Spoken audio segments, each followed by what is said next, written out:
The hottest day of the year has brought a blackout to New York, and the Predator stalks the dark streets.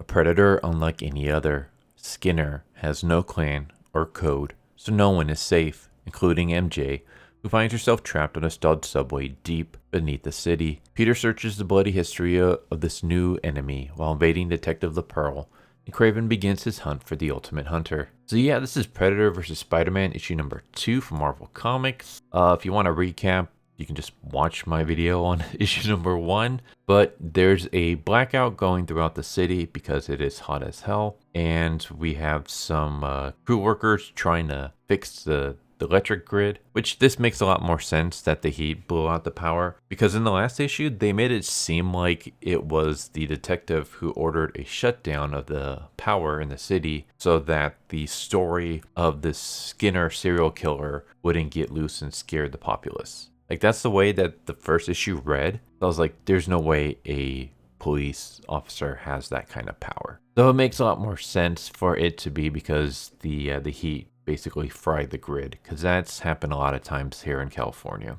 unfortunately.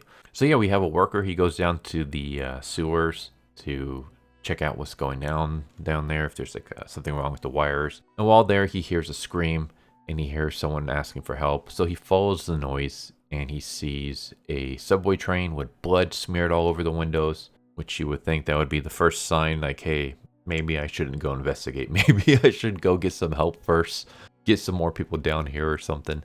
He opens up the door and he just sees a pool of blood and a bunch of dead skinned bodies hanging from the ceiling.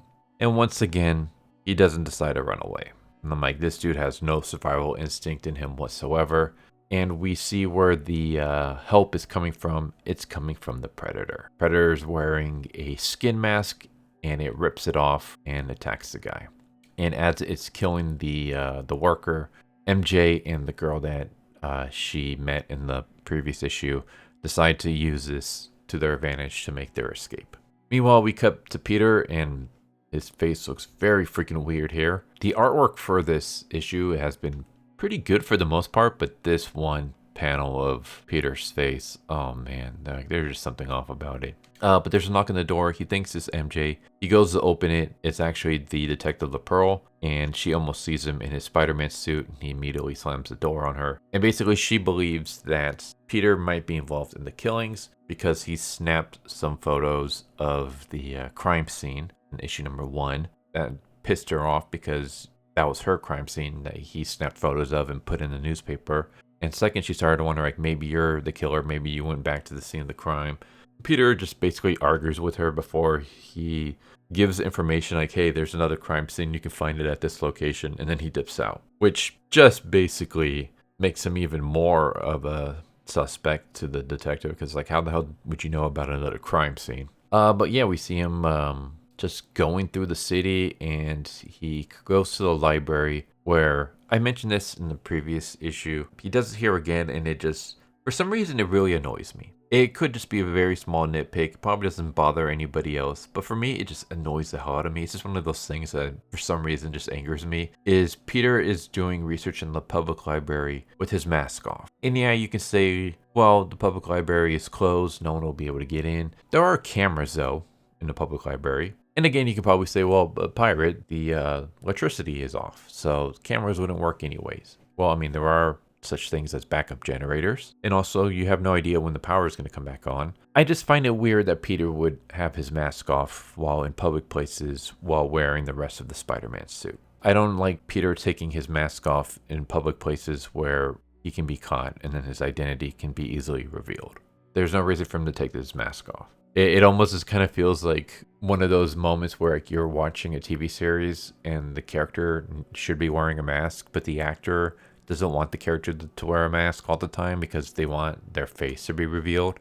Like Mandalorian did that. Halo did that, where Master Chief was constantly taking his helmet off. It almost kind of feels like that, but it's like, obviously this isn't an actor, this is just a drawing. So, I don't know. I'm kind of rambling, but that just kind of bothered me. And then we get one of my favorite aspects of this series so far, Kraven. Kraven is involved, and he is in the second crime scene that Peter discovered in the last issue. And he's basically looking at the skin bodies, and he's kind of going through all the little details that he notices to try to get into the head of this killer who's going to be his new prey. And I love this. Kraven has always been a villain that I've absolutely loved. Like, I just love the whole idea of he just wants to hunt like the ultimate game.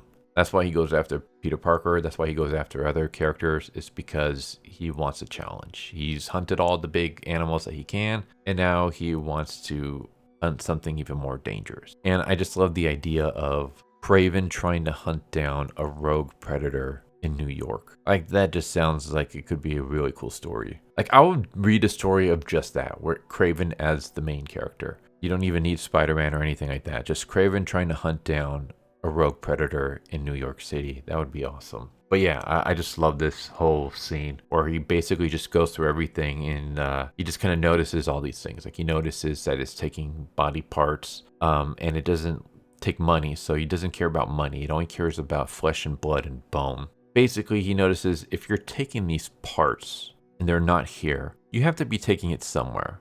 There's got to be some kind of den, some kind of place where you display all of your trophy pieces. Now I just got to figure out where that is. And he just starts doing more like just research. Like, he notices that Spider-Man has obviously been here, because Spider-Man has set up a trap for if the Predator came back. So I like this. I just like the whole aspect of Kraven. I like this whole scene. I love him like just investigating like a detective the remains of Predator's trophy pieces, and him trying to like break down what this prey is going to be. Like, he's even able to discover that this prey is going to be like an 8-foot tall bipedal reptilian of some kind, just based off of the bloody footprints that's left behind. So I like that whole aspect. Then of course the detective shows up, and she sees Kraven, and she's like, all right, well, you're here in a crime scene. Maybe you're involved. And so she goes to try to arrest him, and he just smacks her into Spider-Man's trap and says, you know, you're brave but stupid, and your stupidity will get you killed. So maybe you should just stay here while I go hunting. And this is another thing that I liked, is the fact that even though this detective is like a hard ass, like she's basically everything that you would see in a girl boss modern day story. You know, you got the non-white female with the short shaved head kind of. And so you're expecting, okay, she's just going to be like super awesome and stuff. And no, like, everyone's giving her the runaround. Kraven easily overpowers her, which just, it makes her... I started off issue 1 not liking this character. By this issue, I'm actually starting to like her a little bit. Just because she's failing. Like, she's having faults. She's not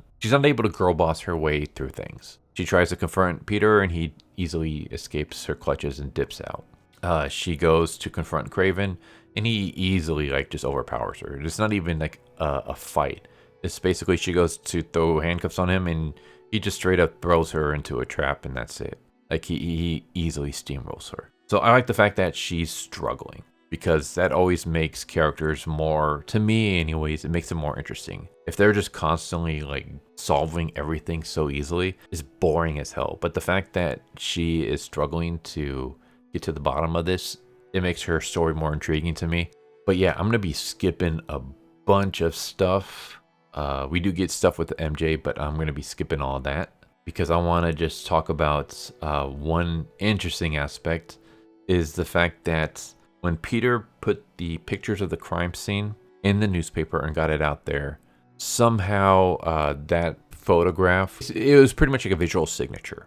And that signature went out, and now rather than just having a rogue predator, we have actual predators showing up.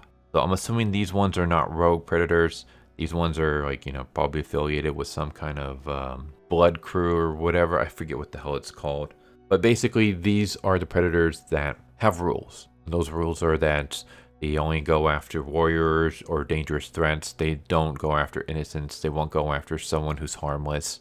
So these are basically like the predators that follow their own creed. And so they're here to hunt down the rogue predator that's going around skinning and killing a bunch of people left and right. So now we have Spider-Man having to deal with this crazy rogue predator. He now has to deal with 3 other predators that have shown up. The fact that Kraven is involved in some way. Like, Kraven is here hunting down predators. And he also has a detective on his ass. So, yeah, things are starting to pile up on our hero. And I just kind of like how all this is like interweaving together. Not to mention the fact that his girlfriend or wife, I don't know what she is in this series, but his love interest, MJ, is going missing, and he has no idea where she is or what kind of danger she's in. Yeah, we got a lot of things that's going on, and I think it's good. Like I really enjoyed this run so far. I think it's very, very interesting. I'm absolutely loving the fact that Kraven is involved. Of all the characters you can involve in a Spider-Man Predator crossover, Kraven is like the perfect character to get involved in this, because now you got like a hunter hunting another hunter. So yes, Predator versus Spider-Man, pretty awesome non-canon series. Obviously, it's not going to have any impact on the 616 or anything like that. It's pretty much its own little separate story, not involved in any canon stuff. But because of that, it can go wild with its story and do whatever it wants with it. But I am very fascinated with this run. I enjoy it a lot. I'm very interested to see where it goes. And this issue just made me like it even more. It just got me even more hooked and interested, because I want to see how this is all going to play out. Between Spider-Man versus Skinner versus Kraven versus the Detective versus the new Predators that have just shown up. So yeah, I hope you enjoyed the video. Hope to see you next time. Take care. Later. Thank you for watching my video. I hope you enjoyed it. If you didn't, I still want to thank you for watching it this far, and I hope the next one is more to your liking. With that said, thank you once again, and I hope you guys and gals have a good one. Later.